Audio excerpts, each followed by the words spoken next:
Hey everyone, welcome back to The Explainer. We're diving straight into a culinary puzzle today. We are going to transform a notoriously challenging ingredient into a universally loved Thai comfort dish. Yep, we're talking about stuffed bitter melon soup. Now, if just hearing the word bitter makes you want to skip this one, hold on a second.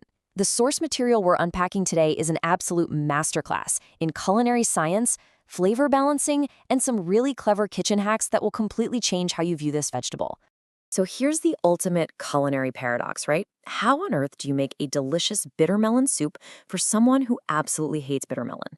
This dish has a super polarizing reputation. For some people, it's the ultimate nostalgic comfort food, and for others, it's just a bowl of aggressive bitterness. But as we're going to see, taming this ingredient isn't about masking its flavor.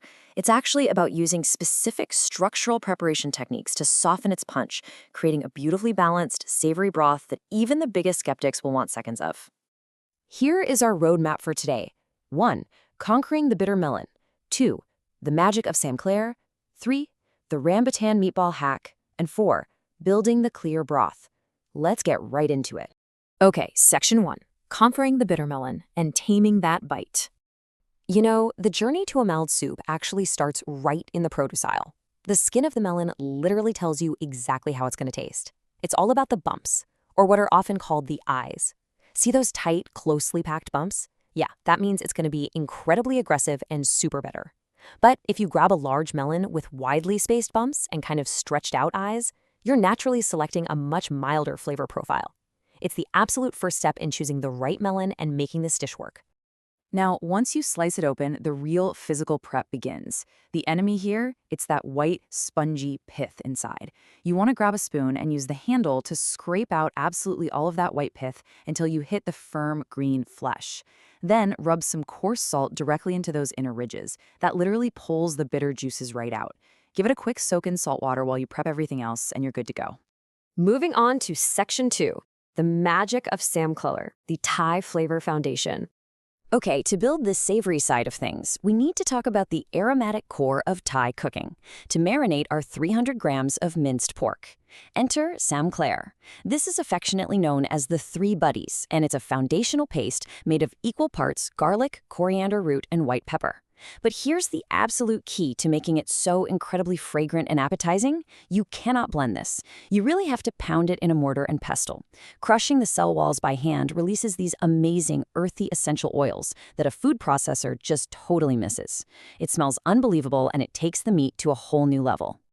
So we take our 300 grams of minced pork and we knead in that highly fragrant Gler paste. To build up that complex umami profile, we toss in 2 teaspoons of sugar, a teaspoon of seasoning powder, half a tablespoon of fish sauce, a teaspoon of light soy sauce for even more aroma, and 2 tablespoons of oyster sauce. And the texture secret? Dry glass noodles. Just soak them, cut them into short pieces, and add them in.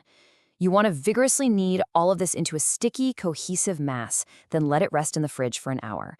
That rest period is absolutely crucial. It helps the flavors marry beautifully and keeps the meat super fresh. All right, section 3, the Rambutan meatball hack. This is a total win for the family. Look, even with a perfectly pripped melon, you might have kids or picky eaters who just flat out refuse the vegetable. Well, here is a genius hack so you don't end up cooking 2 completely separate meals. You take that leftover marinated pork and just roll it into bite-sized balls right for the soup. Because of those short glass noodles we mixed in earlier, when the meatball cooks and shrinks a bit, the noodles stick out everywhere. It looks exactly like the spiky skin of a rambutan fruit. It's such a fun visual trick that turns the pork stuffing into an accessible, completely non-bitter treat that kids absolutely go crazy for. But to make sure you actually have leftovers to roll up, remember this golden rule from our sources. Don't overstuff the melon. When you fill those bitter melon rings, you have to leave a little breathing room because the pork expands when it cooks. If you pack it in way too tight, it's just going to burst right out and ruin your presentation. So by intentionally understuffing, the melon cooks perfectly, and you guarantee you have the perfect amount of leftover meat to roll up those fun Rambutan meatballs. It's a win-win. Section 4, building the clear broth. Let's bring it all together. To build this soup, we start with 1.8 liters of boiling water, a pork bone soup cube, our stuffed melons, those awesome Rambutan meatballs, and some soaked dried shiitake mushrooms for a massive hit of earthy flavor. But wait, Here is the real insider secret that makes or breaks the whole dish. One entire can of pickled mustard greens. And listen, you have to include the juice from the can. Pour the whole shebang right into the pot. That unique, salty, sour tang of the pickled greens effortlessly ties the savory broth together and completely neutralizes any lingering notes of bitterness from the melon. Now, for that pristine, crystal clear, restaurant-quality broth, you bring the whole pot back to a boil and then immediately drop the heat to medium-low. Let it simmer until the melon is fork tender. But here is the absolutely vital technique. Do not stir the pot. I know it's super tempting, but stirring agitates the proteins and starches, and it will instantly cloud up your soup. Just let it bubble gently. When it's done, finish it off with a splash of fish sauce to taste, and garnish your bowls with some fresh coriander and spring onions for that pop of brightness. And just like that, you've engineered a wonderfully complex, clear, and super comforting soup. By picking the right melon at the store, utilizing salt, leaning on that fragrant Gler, and rolling up those Rambutan meatballs, you have completely conquered a notoriously tricky ingredient. So as we wrap up today's explainer, I'll leave you with this question. When you make this in your own kitchen, are you going to bravely dive straight into the stuffed bitter melon, or are you going right for those fun, spiky Rambutan meatballs? Let your newfound culinary confidence decide. Keep learning, keep cooking, and I'll catch you on the next explainer.